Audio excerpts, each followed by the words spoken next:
Good evening, everyone, and welcome to the Envision webinar. Today, first of all, my name is Hui Wen. I'm one of the consultants at the Department of Ophthalmology at National University Hospital. I'm pleased to be joined by my co-panelists, Dr. Wendy Wong and Professor Tam Yi Chung.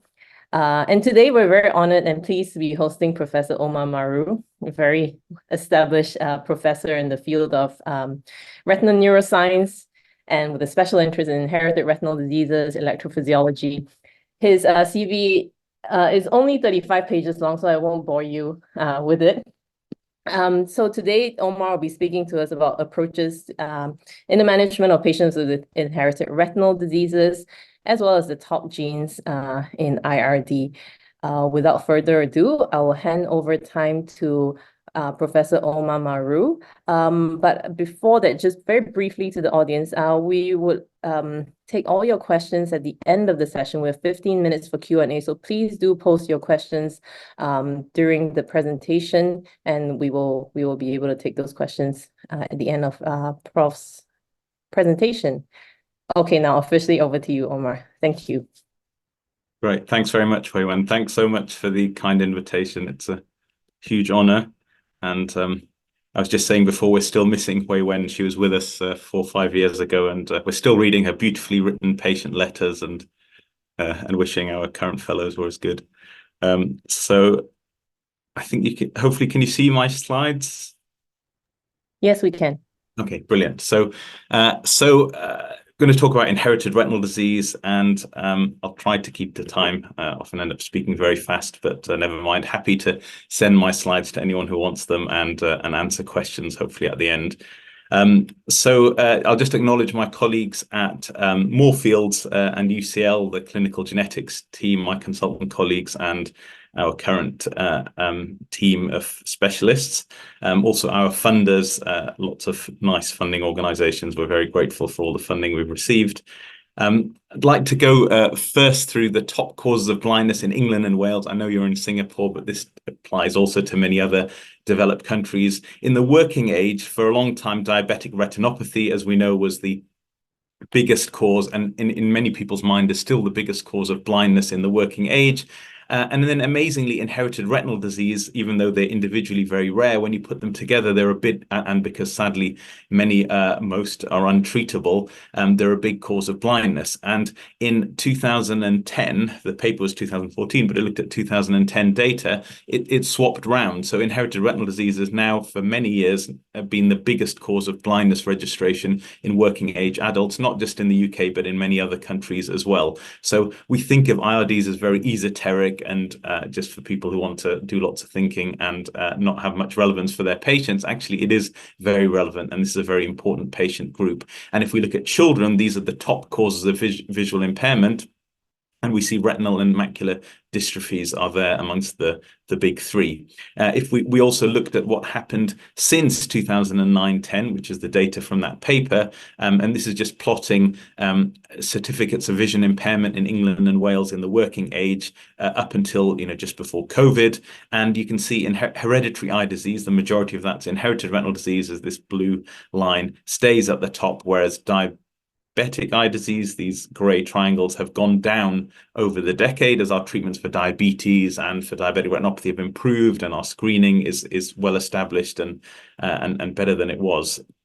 So the big challenge is inherited retinal disease. This is what we'll hope to get through in these 40 minutes or so. Yeah, we'll see how far we get through anyway. So first of all, approach to patients. When do you suspect an inherited retinal disease? As you'll all know, if there's something bilateral, symmetric, so lots of things can be bilateral, but asymmetric genetic diseases tend to be, there's always exceptions to all of these rules, tend to be symmetric. And if you see it in a young patient, when inherited retinal disease can present for the first time in the elderly. We do see those patients, but it can be hard to distinguish those patients from, age-related macular degeneration, say. But in a young patient seeing what looks like AMD, then you think you may well be dealing with a monogenic condition. The things that catch us out are drug toxicity, so hydroxychloroquine, Almiron pentosan polysulfate, which can give you a pattern dystrophy-like phenotype. Various other drugs, some of the cancer drugs, the newer drugs, can mimic inherited retinal disease and also inflammation. We have patients bouncing between the IRD clinic and the uveitis clinic. We think it's genetic, no, you think it's inflammatory, and we sometimes we don't really know, and getting a genetic diagnosis is sometimes just important to just prove that it's not an inflammatory disease, and therefore, okay, we can't treat it, but all that immunosuppression you're giving them, maybe they don't need that. The history is very important. We become so reliant on imaging and investigations now, we forget to take a history, but really that still is key to understanding which genes are the likely cause. And sometimes in advanced disease, the phenotype can look quite generic, and it's really the history, what went first. People call everything RP, any advanced retinopathy, it's RP. Well, with retinitis pigmentosa, night vision should have gone first, then the peripheral vision, and then finally central vision. If central vision went first, you're probably dealing with something else. And in our modern lives, often patients aren't aware that they've lost night vision, because we rarely depend on our rods, right? So sometimes your patient says the symptoms only started a month or two ago, and you're seeing this widespread degeneration, and you're worried. Are you dealing with something paraneoplastic, or you've got to look for a tumor somewhere? But then you can ask some focused questions, and our famous question is the cinema questions. Okay, so if everything's fine, but say you went 10 years ago to the cinema, did you have more trouble finding your seat than someone else? And then often it comes out that, oh yes, actually I always had to be led to my seat. One patient told me I followed the wrong woman in the cinema, and I had to say, did you do that on purpose or because of your vision? So yeah, because of my vision. And a lady just told me a few months ago, I used to sit on people in the cinema and they'd get annoyed with me, but I just couldn't see them. And so those focus questions. Or I went camping, and that's when I noticed, because that's the only time you're away from street lights, you suddenly realize you need a torch and other people don't. So it's important to ask those questions because it narrows the differential diagnosis. Family history is very important. We annoy the hell out of our fellows asking them all to draw family trees. It's not enough just to say, oh, there's no one affected in the family. Well, if there's an only child and the parents were only children, that's not telling you much. But if it's, one of many, many siblings, and mum's got 100 brothers and dad's got many, many siblings, then it does tell you, yes, we're probably dealing with something autosomal recessive or maybe de novo, when there really is no family history. And we consider examining relatives to look for carrier phenotypes. That can be very helpful. Syndromic associations, again, as ophthalmologists, we don't always take a very good medical history, but that can be key. And many of these genetic causes do have syndromic associations.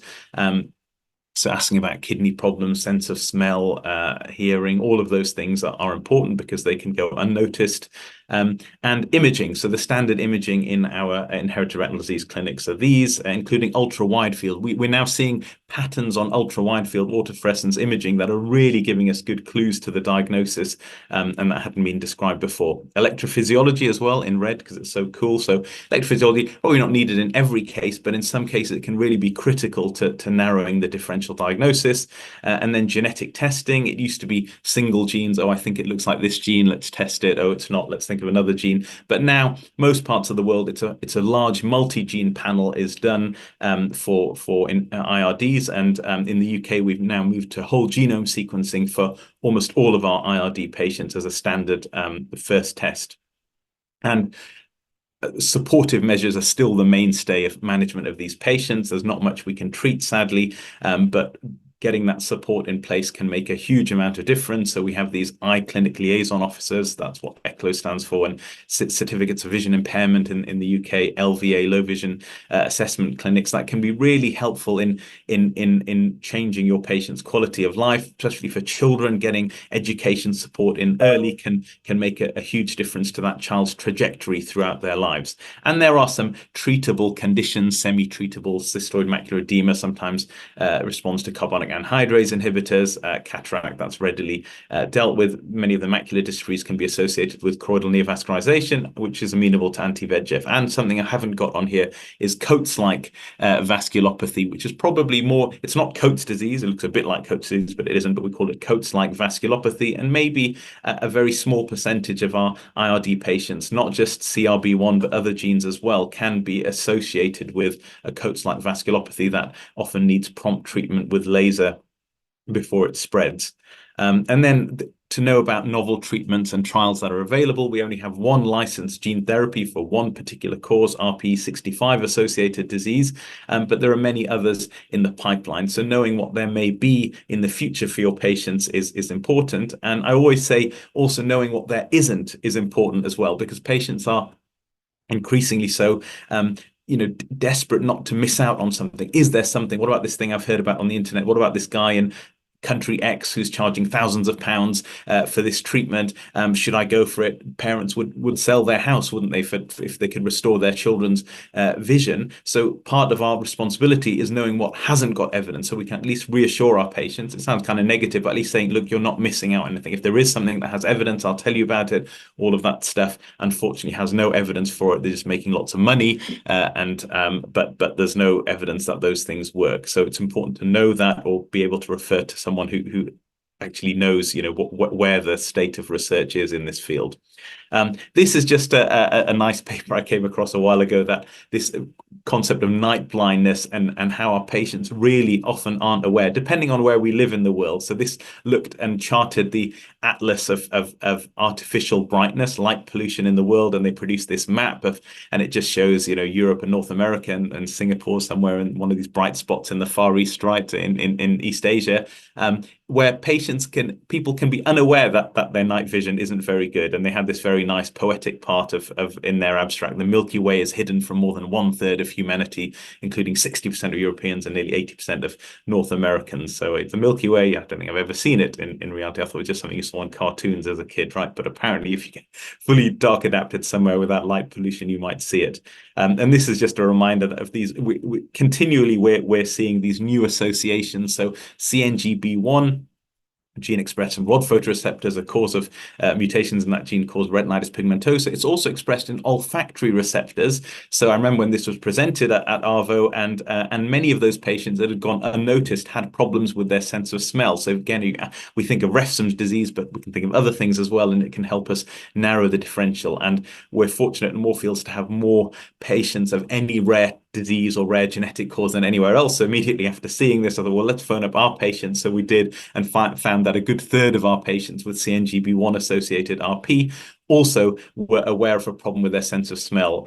Just often no one had asked about it. And this is where NICE is our body in the UK that recommends licensing or approves therapies. And this gene therapy for RPE65 associated disease, Luxturna, Veretigene, Parvovec, was approved in 2019, amazingly, so nearly 5 years ago. And the first patients were treated with it on the National Health Service in England at Moorfields Eye Hospital.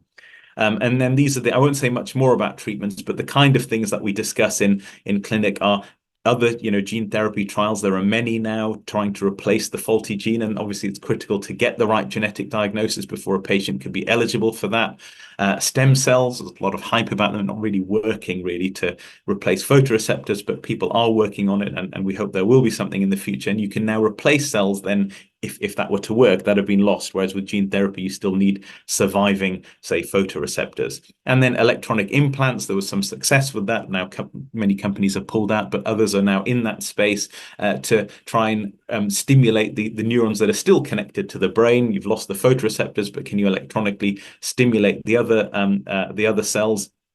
And the first ones were quite crude, but now with greater densities of electrodes, maybe better vision could be restored. And optogenetics, again, early data yet, promising, who knows, but trying to make the ganglion cells or bipolar cells express light-driven opsins so that they can generate electrical signals that are sent to the brain. Resources that I think are good are these ones, which I'll go through in turn. So OMIM, I think, is a great website, Online Mendelian Inheritance in Man. It lists all human genes and associated genetic disorders. So I'd say to fellows, come take an interest in your patients. If a gene's been described, don't just, it's one of those combinations of letters and numbers that you often get in the wrong order and don't seem to care. Why not look them up and see what they've been associated with? What are the syndromic associations? RetNet is a very nice resource web for IRD associated genes.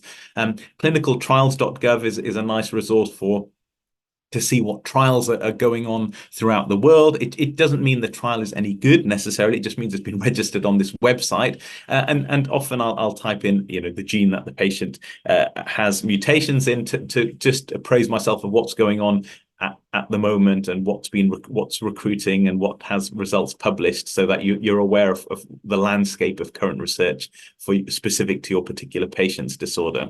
And another great resource is Stone Round. So this is Ed Stone, who's an inherited retinal disease specialist in Iowa. Fantastic teacher as well, and he delivers teaching every fortnight, 5:30 to 7 p.m. Iowa time. Unfortunately, that's 11:30 p.m. to 1 a.m. our time in the UK, so I'm not always logging in, but he's now doing other sessions at appropriate times, maybe for Singapore as well. Even if you can't make those sessions, then you can have a look at this website and clinic simulator. You can learn about IRDs, and you can try to guess the gene, and I think it's a really fantastic resource. Another thing I developed something similar a while ago, but we never managed to put it on the electronic patient record at Moorfields, the kinds of things you should ask IRD patients, and I think it's a nice summary of things that are relevant that you shouldn't really miss in the history. So now going on to family trees and carrier phenotypes. Why are these important? So modes of inheritance. We can't treat most of these conditions, but patients want to know, what's the risk of my child being affected, or we've got an affected child, what's the risk of to the next sibling, or if we had another child. So we want to know about modes of inheritance, as well as helping establish what the likely gene is. And the modes we know obviously are these ones: dominant, recessive, X-linked, mitochondrial, not to forget about that. 50% chance with dominant conditions. I should say not of passing on the condition, because there's often incomplete penetrance, but 50% chance that a child would inherit the variant that may then put them at significant risk of developing the condition. With autosomal recessive, then the chances of a child being affected are very rare, assuming the partner is unrelated, and we have to qualify that, because we have lots of consanguinity happening, or people from very small isolated communities where the risk would then be higher. X-linked inheritance, so always never rule it out unless you see father to son transmission. That would rule it out, but otherwise always think it's possible. And mitochondrial inheritance, if you see father to anyone, to son or daughter transmission, then it can't be mitochondrial, because we get our mitochondria from our mums. So here's a little example. This was a 51-year-old who was referred from her optician via her GP, some difficulties with night vision. Family members had RP. Patient might have a dormant form, whatever that means, and also had hypermetropia. This was the family tree. It's a great fellow in our clinic. That could have been Yu Hui Wen, but it's somebody else. But fantastic family tree, which I've tidied up here. And now, so this is the proband with the arrow, is the patient we're seeing right in front of us, and then these circles are females, squares are males. If they're colored in, then it means they're affected. So you look at that, and you see multiple people affected in different generations, and you probably interactive isn't going to work very well, but you say, well, I ask you, what do you think that's likely to be? As we asked the fellow, and she said autosomal dominant. Yep, and probably most likely, but could it be anything else? So then you look carefully and say, well, autosomal recessive, unlikely. Like, it can't be really, because then you'd have to postulate that lots of people have met lots of partners who happen to carry rare mutations in the same gene. That's not going to happen with so many generations. So that's excluded. Mitochondrial is excluded because he passed it on, so that's not possible. But could X-linked inheritance be possible? And when you look, there's actually no direct father to son transmission. There's no black square to black square in the next generation. So it could be, and that's exactly how it went. Autosomal dominant, but could it be X-linked? Yes, it could be. It's not impossible. Females can be affected variably in X-linked diseases. And when I looked at the phenotype, let's see, we know what this is. So possible X-linked inheritance.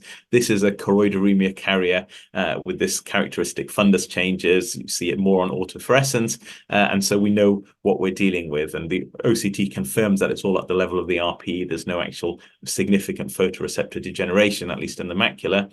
And the other nice thing about having a big inherited retinal disease service is we can map patients onto some family member we may have seen some years ago, and they had a genetic diagnosis of choroideremia. And that's obviously what it looks like in a male, much more severe than it is in female carriers. So knowing about these X-linked carrier phenotypes can be very helpful. X-linked retinoschisis doesn't have a carrier phenotype, but many of these other conditions do. And it's helpful because it narrows the differential diagnosis. You're seeing a male, examine mum, and you see she's got a carrier phenotype, then you know what it's likely to be. And some of these are subject of gene therapy trials. So it's not just academic, but as well as informing you of the inheritance and the risk to the next generation, and a bit of prognosis, it can also help in terms of being eligible for certain trials. And this is another carrier phenotype we see in ocular albinism. So ocular albinism's X-linked. The males have reduced pigment in their eyes and foveal hyperplasia and vision problems, but the carrier females have no vision problems, but they have these alternating hyper and hypopigmented streaks that show up really well on autofluorescence in their fundus, the so-called mud-splattered fundus, and then you know you're dealing with ocular albinism. Another carrier phenotype, this tapetal reflex, shiny reflex that you can sometimes see better on autofluorescence, that's a carrier of X-linked RP. Again, females can be variably affected with RP, often asymmetrically, or just show the tapetal reflex. And we published this review, I don't know if anyone will read it because it's 44 pages, right? Really long, a few years ago, of everything you might want to know about X-linked retinopathies, and it came up with this very nice algorithm. I thought it was nice. Again, who's going to use it? It looks too complicated. It isn't really, but if you have a male with a non-syndromic retinopathy and a clear X-linked pedigree, so look at the pedigree and you see males affected, connected through females, you think, well, this must be X-linked. Just go through a few little stages. You might be to do with imaging or electrophysiology, and you can just narrow it down to a single gene or a couple of genes, which I think is nice. And it can tell you which gene to screen, or these days we screen all the genes anyway, but it tells you which variant in which gene, which variants are likely to be relevant and which are red herrings for your patient's phenotype. Imaging, this is routinely what we get in our inherited retinal disease clinics. OCT, you can see clearly here that there's, I often use this as a test slide because people say, oh, sometimes they say the center's abnormal. I had a corneal specialist walk a patient into my clinic and say, what on earth is this thing in the center? I said, that's the normal bit, right? And that's the bit that's abnormal. That's why you're a corneal specialist, right? I didn't say that. I just thought that. But anyway, that's what it should look like. So the ellipsoid zone is completely gone in this patient, all the way up until just the center. That's what it should look like. Normal inverted commas. That's my OCT. So you might debate, is that normal? Am I normal? So you can see that they've got clear loss up until the center. So that's the kind of phenotype you'd get in RP, but this is again to ram home that this wasn't RP, this was hydroxychloroquine retinopathy. So the importance of us taking a good drug history in our patients, because we can often get caught out and it's actually a drug cause rather than a genetic cause. Fundus autofluorescence, this is a teaching slide I use. Just as when we learn about fluoresceins, we know about what causes hyperfluorescence and hypofluorescence. For autofluorescence, it's again, there are things that cause hyperautofluorescence, could be increased fluorophore, stuff that's autofluorescing, more of that stuff than there should be, or it could be a window defect. And in fluorescein, that means RPE loss, but in autofluorescence, that means loss generally of the overlying rods. So they're not absorbing that blue light, and therefore more of it is getting to the RPE. So you're seeing a brighter autofluorescence signal. Or hypoautofluorescence could be due to loss of fluorophore, or it could be some gunk in the way that's masking the autofluorescence. And important because for IRDs, these things can be really, these features on autofluorescence can be really helpful in the diagnosis, especially these. When you see globally reduced autofluorescence, we call it the photographer apology sign. We've got really good retinal photographers at Moorfields, and when they come to us and say, I don't know, I tried my best, the patient was really good, and I just couldn't get a good autofluorescence image, we think, it could be one of these visual cycle disturbances which give you diffusely reduced autofluorescence. And that's important because the one we'd never want to miss in our patients, because like our one treatable disease is RP65. So again, it's important to see that sign. Sometimes you get variants of uncertain significance. You don't want to give someone a gene therapy treatment unless you're really sure that this is the cause of their disease. So these phenotypic, quite specific features are very important in calling those variants. And then this is the famous Robson Holder ring, described by Tony Robson and Graham Holder at Moorfields, that we often see in retinitis pigmentosa. And it's a clue to say, oh, this patient's got RP, and this is, the border between normal retina on the inside and abnormal damaged retina on the outside. And with cone dystrophies, you sometimes see a reverse ring. I call it the Nosbor ring, right? It's funny, isn't it? Because it's Robson backwards. Anyway, maybe I'm the only one thinking that's funny, but you see it the other way around in many of the cone dystrophies. And this was the parent. It was someone with dominant RP who, had got loss of the center as well. So now the ring goes. And this is just to show you where it's kind of that border between intact photoreceptors and lost photoreceptors outside. Electrophysiology, I'm not going to say much about that. I'd love to say lots about it. You have Graham Holder there anyway, so you don't need me to talk about it. But it can, there are people who think it's erroneously think it's obsolete. It totally isn't. With imaging, the indications, I believe, for electrophysiology have evolved. So some things you might have needed it for before, you don't need it for, but other things it can still, make hugely the difference, especially when imaging is normal. If you've got an advanced retinopathy, everything is gone, it's going to be undetectable. I often say, ironically, people get ERGs when they don't need them, when they end up being undetectable. You could have predicted that, and they don't get them when they do need them. So you've got a maculopathy on OCT, and is it just the macula, or is the full generalized cone system affected? ERGs will help you decide that. So there are some indications, and again, I won't go through in detail because of time, where it really makes a crucial difference. And there are certain patterns you see. So these are some normal ERGs on the left, and then some patterns you see in different IRDs. So rod cone dystrophy, our commonest phenotype, it doesn't really narrow the differential in terms of genes that much because there are so many. But for these other phenotypes, achromatopsia, undetectable, light adapted responses, normal rod system responses, then it narrows it down to 6 genes. Complete and incomplete CSNB, again, narrows it down to just a few genes. So it can be very helpful. And we've had many cases where whole genome sequencing didn't give us the answer because a variant was missed for technical reasons, but the electrophysiology said, no, it has to be this gene coupled with, the phenotype and the X-linked inheritance. And then we were able to then find the variant. And this is something I published a year ago, if you want to know more about electrophysiology and where I think the future might be. And look, I said the potential of the potentials. That's an electrophysiology joke for you.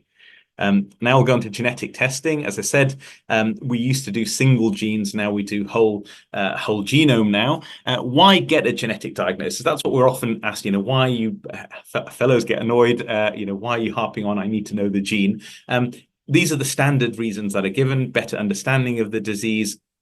We can give some confident information about risk to children. You think something's autosomal recessive and the patient's got a de novo dominant variant. So until you get that genetic diagnosis, you can't really be very confident in your counseling. And eligibility for gene-directed therapies, also understanding systemic implications. You find a gene set of crumbs that's associated with kidney failure. Maybe that's what's been puzzling the kidney doctors all this time. So you can help, or you have to screen some other organ system because you know that this genetic cause is associated with other problems. So again, you can help your patients. And then here's something, other things that are reasons not widely kind of appreciated of why we want to get genetic testing. As I said, we sometimes have patients bouncing between the uveitis clinic and the inherited retinal disease clinic, and just finding a genetic diagnosis. Okay, you can't treat the patient, but all of that immunosuppression they're on that could be killing them, you could at least say you can stop all of that. And we've had many examples of that where people were on immunosuppression and it turned out to be a kind of monogenic condition. So we could at least stop all of that. Or we've had patients the other way around. It was thought to be genetic and it turned out to be inflammatory or infective. Syphilis is the great masquerader. Or explanation of part of the phenotype. We've had patients where part of it was genetic and part of it wasn't. So a patient with funny visual symptoms. Then they had, weird looking ERGs. Was this autoimmune? But actually those ERGs looked a bit like incomplete CSNB. We genetically showed they had a variant in CACNA1F. So we could say, well, that bit, the ERG bit is due to this, but these recent onset symptoms may be something else. And it turned out to be poppers, but, it really helped us getting that genetic diagnosis to then, we knew what to attribute to what, basically. Here's an example that just in a patient I saw about a year ago now at St. Thomas's. So this is a classic thing that comes on a Friday afternoon to the clinic I do there. So someone from casualty, the eye emergency department had seen a patient, came, talked to my colleague showed me. So I had no history now. And I looked at that OCT and I thought, that's interesting. And as you can see, you'll see these hyper-reflective foci in the outer nuclear layer, but are kind of coming up from the ELM, which is different, because if they came up from the ellipsoid zone, that's a different differential. But this particular pattern I'd only seen in Danon disease, and I'd seen it a few times and got the diagnosis right. So I said, has this patient got any heart problems? Oh yeah, he's under the cardiologist. He's a 16-year-old boy with heart failure. So, all right, okay, well, this is probably Danon disease. So wrote a letter and take that back with you to the ward.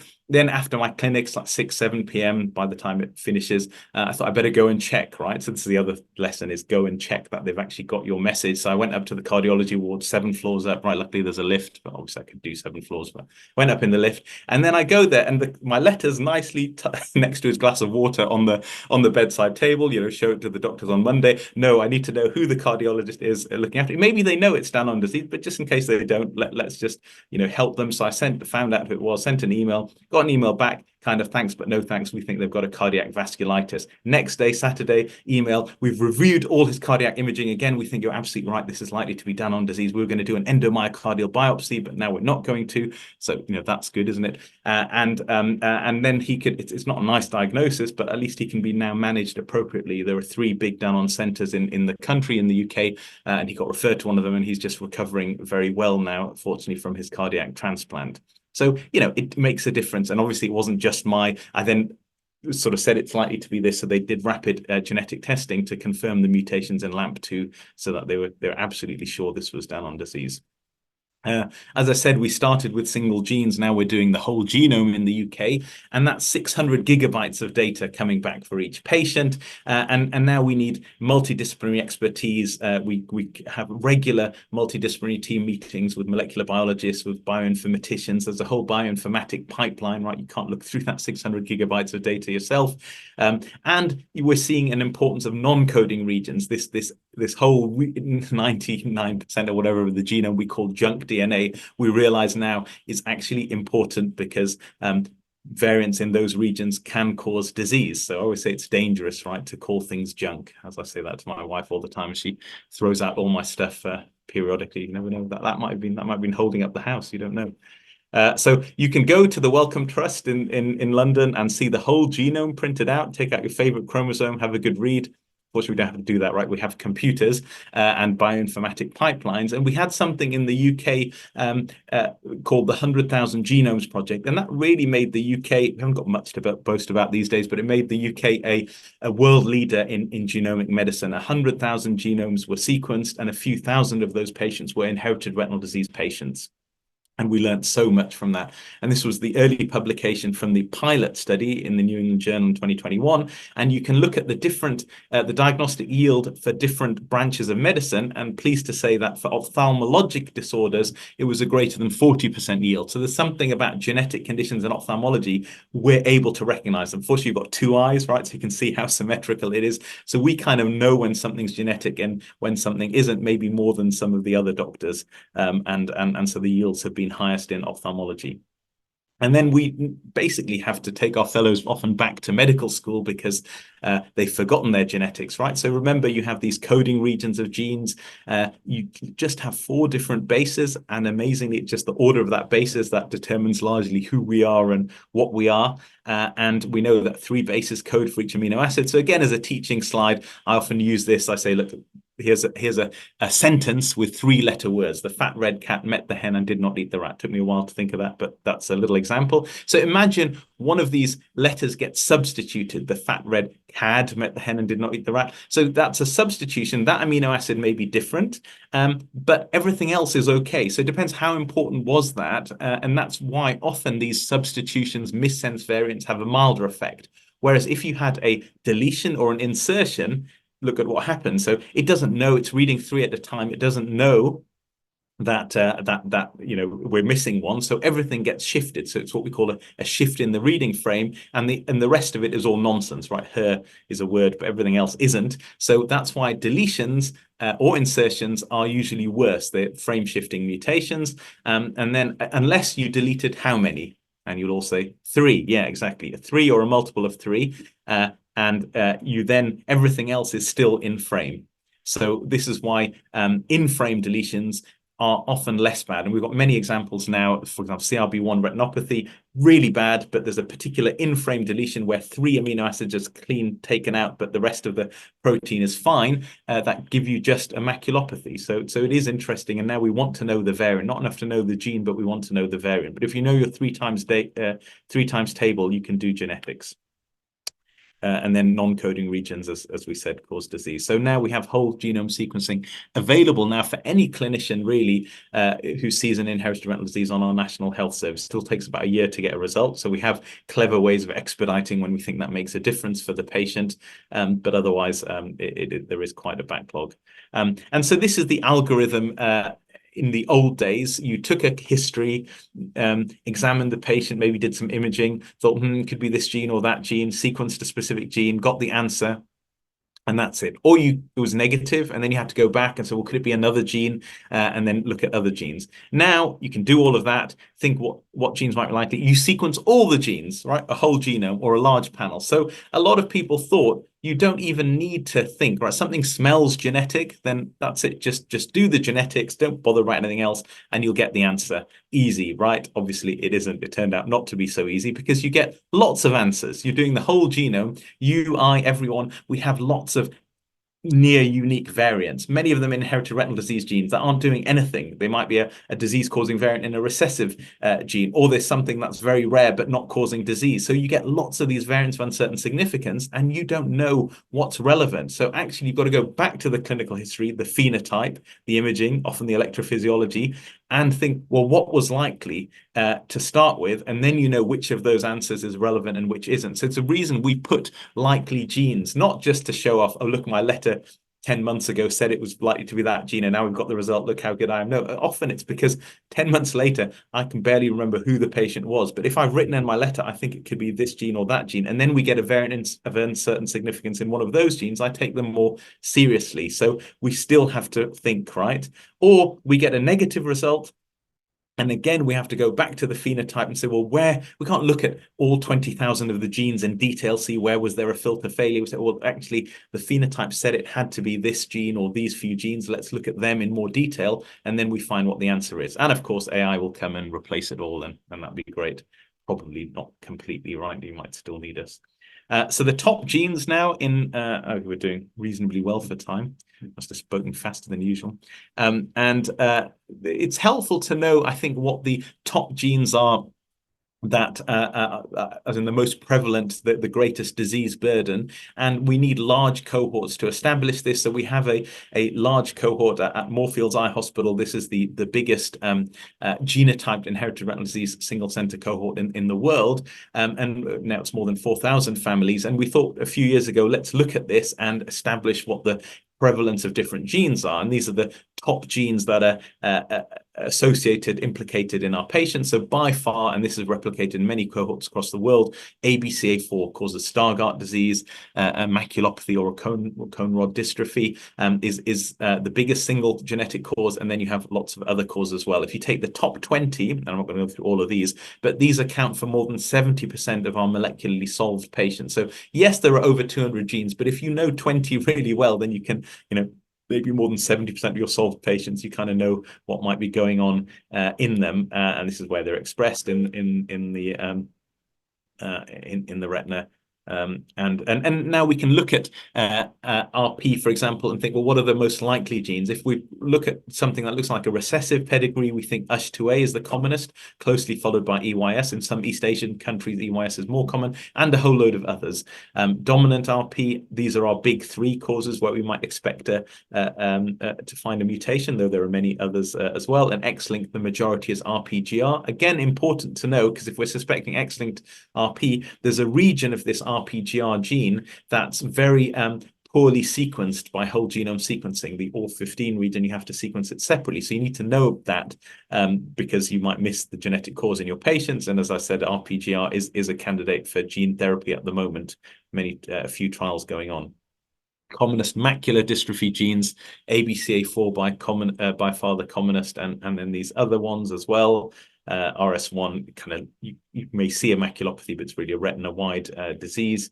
And then just recently, we've published, and this is led by Gavin Arno and our current genetics fellow, Serene, who's brilliant, looked at the spectrum of variants, right? Genes was too easy right now. Let's look at the specific variants in our cohort. And just a couple of months ago, we published that. And these are the top 5 genes and the top 5 variants in those genes and the top variants overall. And it's helpful, I think, because to get a handle on what variants are common in your cohort and in particular populations. Some of them have particular characteristics one wants to know about. And I know there's been some great work at Singapore when we were there in that session, presenting particular founder variants in different Singaporean communities, which again is very helpful. And you know, it's continuously evolving. This is again a couple of months ago we published something about this refsum allele, and there's controversy as to whether this really leads to disease or not, but we're finding out more about these variants and realizing in certain conditions sometimes they do lead to disease, and we have to take them seriously. Other developments, I've mentioned some of these really. We have video clinics now, and so patients can be from anywhere in the UK really, and as long as they've had the right imaging.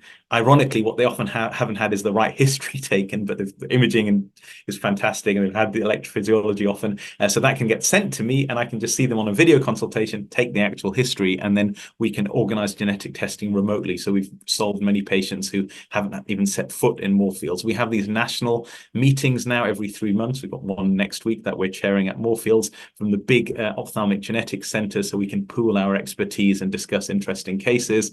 And we're discussing many new causes and correcting previous erroneous reports. So on the left here, I have some papers from say 20 years ago, right? 10, 20 years, it doesn't sound that long, but it's in genetics, it's a long time. 10, 20 years ago, it's like 20 years ago, we just about found the world was round. Okay. And then now we found out a lot of these things were there were actual errors or things that were missed. So we're continually revising our understanding of genetics. And at the moment, as I said before, I'm the smug guy on the right-hand side who's kind of co-authoring that wasn't correct. This is the correct thing. Don't give it 10 years and there'll be some other smug git correcting all of my papers. And that's good. And that's how things go.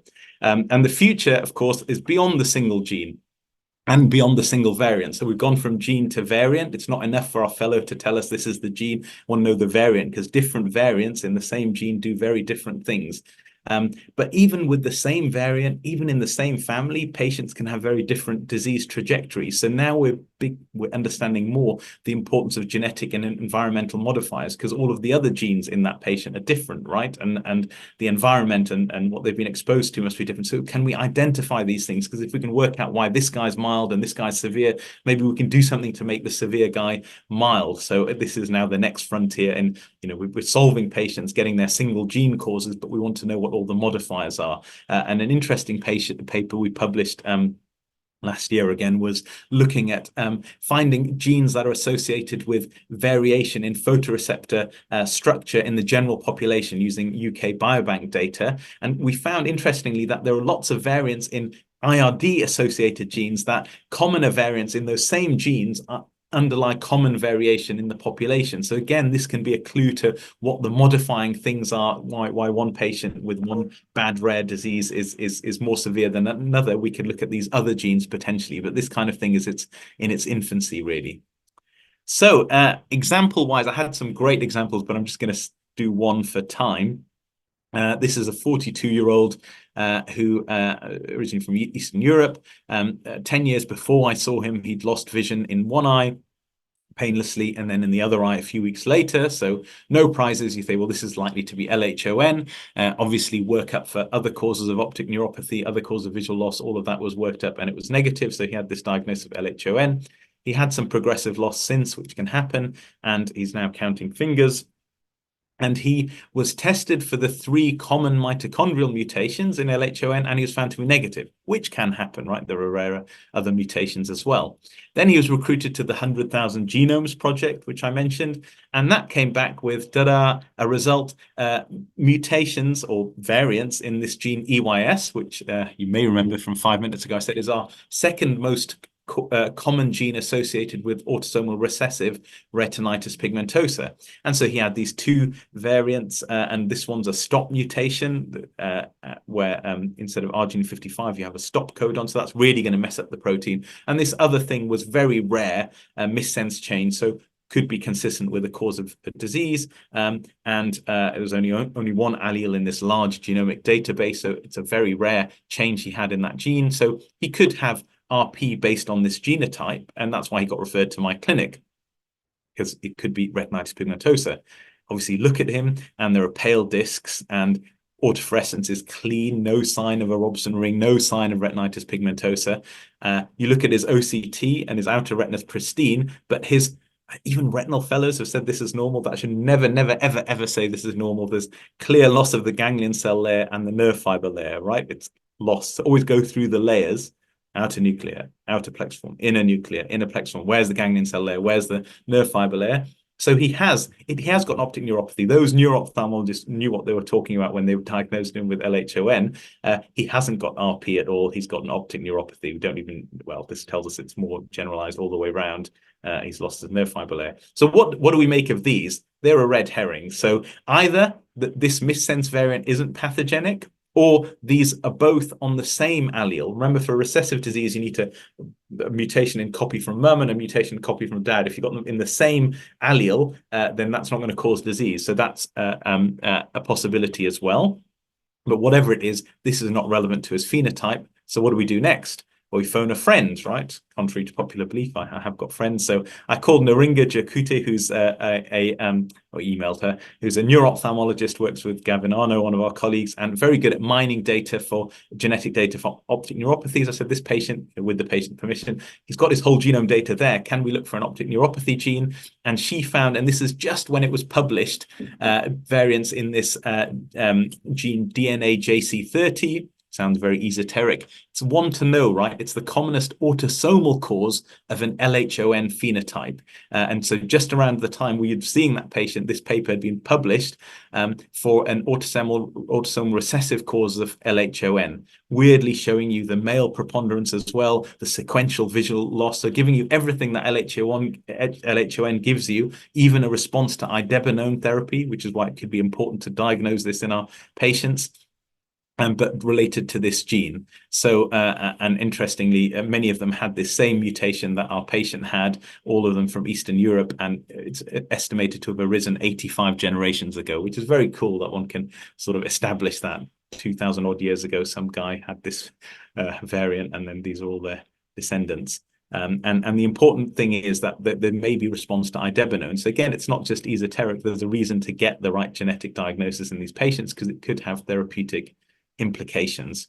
So learning points, we're getting that more and more. We're not used to, you see a patient, could be genetic, let me organize the genetic testing. The patients are coming with the genetic results in their hand. It was done in X center. This is the result. And we have to then work out, is that result really the cause of your phenotype, or is it a red herring? And the phenotype is really important. Also, the advantage of them having had whole genome sequencing is that we don't need to do any extra tests. We just do in silico analysis to reanalyze the data to see if there are any of these optic neuropathy genes or other genes that have been discovered. And it's always good to have friends who can help. So in conclusion, and I haven't done too badly for time, but maybe I have, it's like 10 odd minutes for questions. We are in the era of establishing a molecular diagnosis for the majority of our patients, and hopefully I've convinced you, if you needed convincing, some people do, that it is helpful to get the genetic diagnosis. It's not just an intellectual exercise. We're getting a picture now of the overall burden of disease attributable to each gene. We're finding that variants in the same gene give you very different phenotypes. It's not enough to say, this gene associated retinopathy. We want to know the variants, because sometimes the phenotype can be very different, and some of them are target of novel therapies, and we're still discovering new genetic causes, new mechanisms, new associations. So IRDs, contrary to what some people think, are still really, really exciting. Thanks very much, and I'm happy to take questions or even receive questions by email if there's not time. Thank you so much, Omar. That was really enjoyable, as always, and extremely entertaining. And it's really alarming that, given that we've only met about a month ago, you've got new papers to share with us already with new insights. So that's really frightening, and makes the rest of us feel that we need to work harder. So Anyway, without further ado, we've got some questions from the floor. Maybe I'll read them out to you, and then I've got a couple of things scribbled down. Can barely read my own writing, but we'll start with the audience questions first. So, hi, Professor. Please, may I find out if mutes and frequent retinal migraines are associated, presumably, with IRD, and are they related to any genetic cause? So that's a nice question. So mutes itself isn't thought to be genetic at all. It's some kind of inflammatory thing. If that's what you said, mutes, yeah, multiple evanescent white dot syndrome, and migraines again. There's often a genetic component to lots of these complex conditions. So there may be a genetic component, but not a single gene.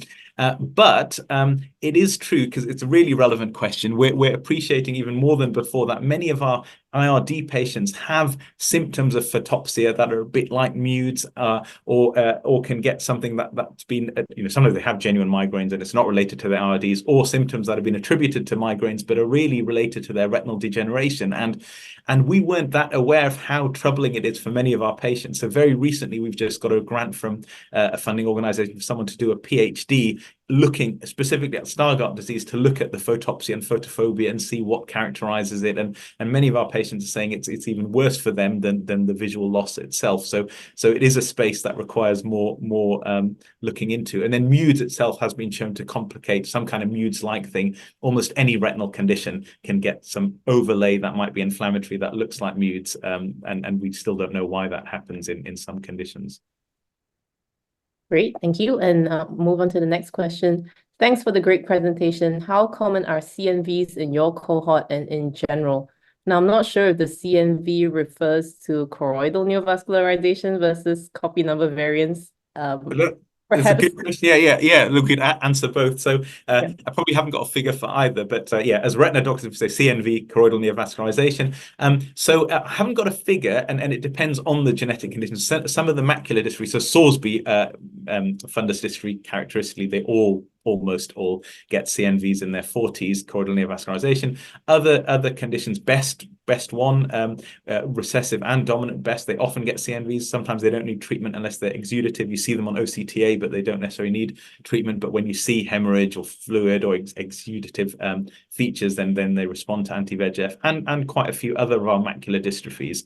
But I haven't got a figure. But some of them, like Sorsby, almost universal, and others are the minority, but still a significant proportion. So we still have to give our patients advice. I always remember a patient who was seen elsewhere and it was called AMD. Then we clever doctors saw at Moorfield, said, "Oh no, this is Stargardt's and this is what you have." And then so she knew her vision was going to go down. Then like a year later, saw her, she developed CNVs in both eyes, but hadn't sought attention. So this was now months down the line, because she had been told that your vision's going to go down anyway. So now we make a point of telling our patients, if something sudden happens, come. And I often think she'd have been better off in that district general hospital where those doctors told her she had AMD. At least they'd have told her, something happens, you come and we'll inject you, and she would have done better. So it was a lesson for all of us. So CNVs, are common in some of the conditions. Copy number variants, absolutely. And so these structural variants in our genes, in our genome, that aren't always easily seen in our genetic tests, we have to be aware. And sometimes we'll look for them. This phenotype looks very much like this gene, but we didn't find anything. Can we look for structural variants? And then we sometimes find it. And often our old bioinformatic pipelines weren't very good at finding them. Our newer ones are. So absolutely, it's a good question in both, whatever you meant. Okay, the next question. Is there a gene therapy for achromatopsia? Thanks. There is. So for the commonest causes, again, it depends, but I think the commonest cause in most cohorts worldwide are CNGB3 and CNGA3. When I say gene, there's no licensed treatment that we know that works, but there are gene therapy trials happening in various parts of the world for CNGB3 and CNGA3. Early results were a bit disappointing, and it's thought that maybe even though it worked in sheep and dogs, right, models of the disease, it didn't seem to work in human adults, and maybe the patients need to be treated very early. So there are some promising signs, and there are trials going on, but no firm positive results yet. All right, one last question from the audience. Do you mind sharing your diagnostic rate? What are the reasons of not very high diagnostic rates in IRD? Yeah, absolutely. So one reason is that as in getting the molecular diagnosis is as I say, and we always say it when we test our patients, because sometimes patients, they had the test and they didn't get it a positive diagnosis. And does that mean it's not genetic, or why didn't you tell me this? And so we tell them right at the start, about 40% or more of our patients, we're not going to find the gene, even though we're very convinced that you have an IRD, because the genes haven't been discovered yet as being associated. We're still discovering new genetic associations. All the variants are very hard to find, like I said, copy number variants, or some particular regions hard to sequence. So we would say that it really depends on what cohort you test. So in the old days, I think we had a higher diagnostic yield than now, paradoxically, because we only tested those patients who were severe, where we knew, oh, it's likely to be this gene or another gene. Whereas now we've broadened it a bit. Anything that looks a bit genetic, we're doing. We've got the bunch of patients coming from uveitis who we're like saying it doesn't look genetic at all. They're like, look, please, this person's lost all their vision, and we're giving them tons of immunosuppressant. Can you just check? So almost to, we just check all the genes. Say, look, we didn't find anything. So back to the uveitis clinic to do that. So obviously, if you test a bunch of those patients, you have a very low diagnostic yield. So overall, it's about 60% with whole genome, but it really depends on who you're sending for testing. And lately, we found it to be lower than that, about 40%. But I think that's because we've got these other patients. That's also because a lot of the patients who are having whole genome were negative on previous tests. So our most recent cohort are kind of a more complicated cohort. So it really varies a lot, but it's that kind of ballpark figure. Okay, perhaps my question, the one that I can read anyway. So along the vein of genetic sequencing, is there still a role for single gene sequencing, Sanger? When would you do it? And given that there are still features that we can, as clinical geneticists, tell in patients with specific phenotype, because for us here, cost is always an issue. Yeah, Patients have to pay for their genetic testing. absolutely. And then second question to that, sorry, with regards to structural variants, CNVs and whatnot, what is your preferred approach in terms of choice of genetic tests? Yeah. So what we so the first question, yes, a single gene, absolutely, because some phenotypes are very pathognomonic. KCNV2 retinopathy, the IRDs tell you what the gene, and other conditions, X-linked retinoschisis. Yeah, a couple of mimics, but it's pretty specific. So absolutely, there's a role for single gene because it's cheaper and quicker. And it's a bit of a bugbear for us that the way we were doing single gene for X-linked retinitis pigmentosa, X-linked retinoschisis, sorry, years ago, decades ago, and now we're forced to do whole genome and wait a long time, and it's just a kind of a decision taken sort of higher up that logistically this is going to work, and maybe not everyone's good at this calling the gene, and therefore if everyone has this, and then you can reinterrogate the data. So for some logistic reasons they've done it that way. Again, dominant drusen, that's one codon variant you can call, right? They just need to test that, but no, to do the whole genome. So I think it doesn't make sense really, but for maybe other logistic reasons they've done it that way. So we still have it for a few conditions. PXE, they do a single gene. There's a pseudo gene there, so you have to do it quite carefully. And I think in different health systems, definitely there's a role for single gene, certainly. And often it's not related necessarily to the patient, but just wider infrastructural issues as to why everyone then has just gone for whole genome. Thanks so much. And then by in terms of the pipelines, so Sanger, we still do it for some confirmations, and then structural variants, it really depends, and I'm probably not best placed to answer that, but I think we have bioinformatic pipelines now that are much better than before, and they do detect structural variants better than before. The problem is now we have to work out which patients could they have been missed in before. We had a patient recently which was clearly a characteristic phenotype, and they didn't find anything, and now a deletion was found, and then they just told us, oh yeah, because in those days we couldn't find that size deletion. You could have told us. And then, but yeah, it's evolving all the time. But that's also promising for us. But it means a lot more cost in retesting our patients, convincing them to come back for blood draw and so on and so forth. But I want Wendy, Yi-Chong, do you have any questions for Omar? Thanks, Prof, for the great talk. So I have a question about sequencing, especially for whole genome sequencing. How do you find that, changing the way you counsel patients or go through the results now that your list of answers has expanded exponentially?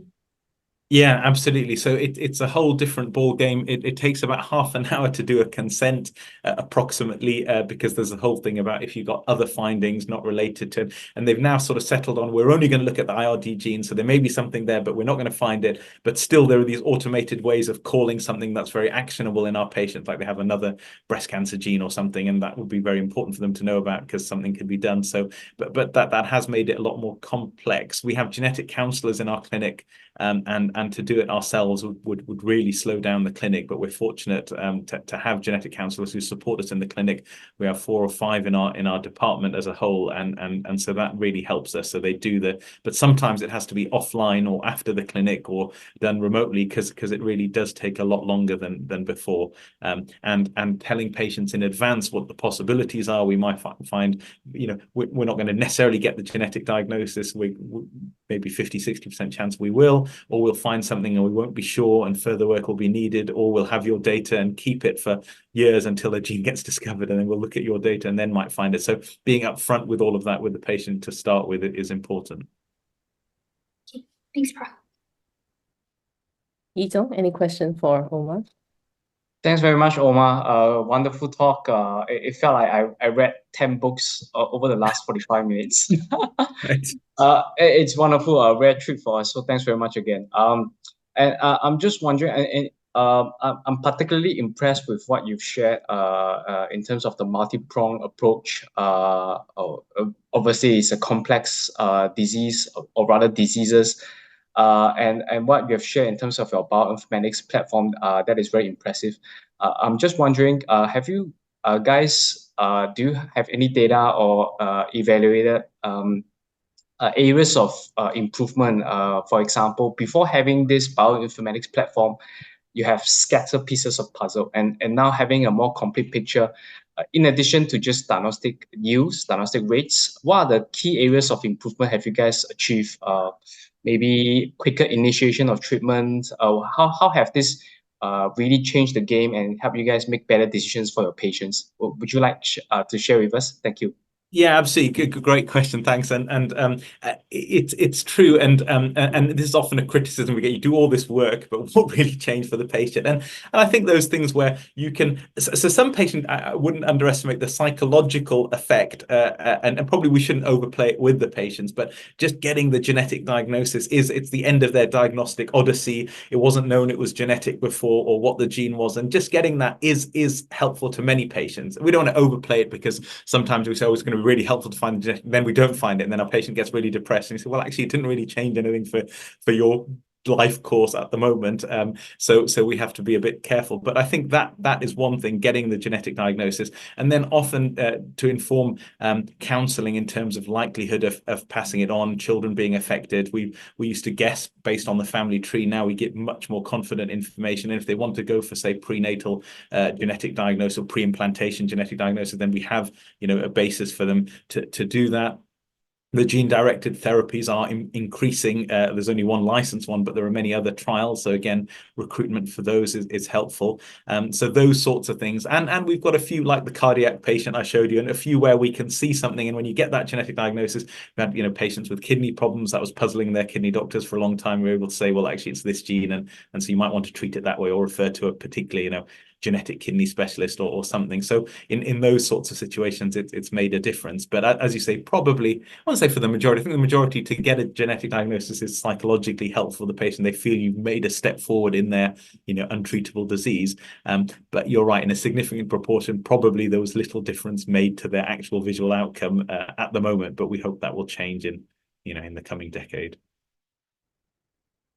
Thank you so much, Omar. It's a really wonderful talk, as always, really enjoyable.